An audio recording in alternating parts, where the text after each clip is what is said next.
મુંબઈને જોડતો express way પર national highway authority of India દ્વારા અંકલેશ્વરના પૂન ગામથી સુરતના કીમ સુધીનો માર્ગ ડિસેમ્બર માસના અંત ભાગમાં શરૂ થઈ શકે છે. નેશનલ હાઈવે ઓથોરિટીની કામગીરી અંતિમ તબક્કામાં પહોંચી છે, ત્યારે કીમ સુધી વાહન ચાલકોને રાહત મળશે.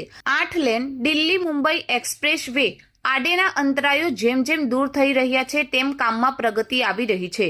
આ પ્રોજેક્ટના 1380 કિમીમાંથી 413 કિમીનો ભાગ ગુજરાતમાં છે, જેમાં ભરૂચમાં પેકેજ 4 હેઠળ 13 કિમીના હિસ્સામાં અંકલેશ્વરના પૂન ગામ નજીક ખેડૂતોના પ્રશ્નોના કારણે એક્સપ્રેસવે હાઈવેની કામગીરી અટકી પડી હતી.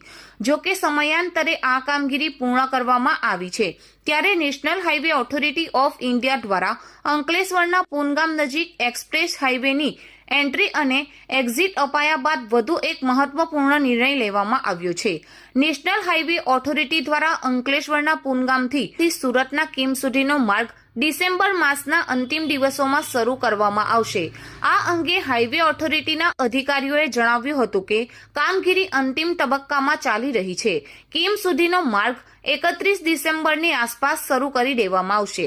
અત્યાર સુધી ભરૂચથી સુરત તરફ જતા વાહન ચાલકો એક્સપ્રેસ વે હાઈવેનો ઉપયોગ કરી અંકલેશ્વરના પૂનગામ સુધી આવી એક્ઝિટનો ઉપયોગ કરી અંકલેશ્વર, હાસોડ, ઓલપાડને જોડતા સ્ટેટ હાઈવેનો ઉપયોગ કરતા હતા. જો કે પૂનગામથી કીમ વચ્ચેનો માર્ગ પણ શરૂ થઈ ગયા બાદ વાહન ચાલકો સીધા કીમ સુધી જઈ શકશે. ત્યારબાદ ત્યાંથી બારડોલીના એના સુધી એક્સપ્રેસ હાઈવેનો ઉપયોગ કરી શકશે.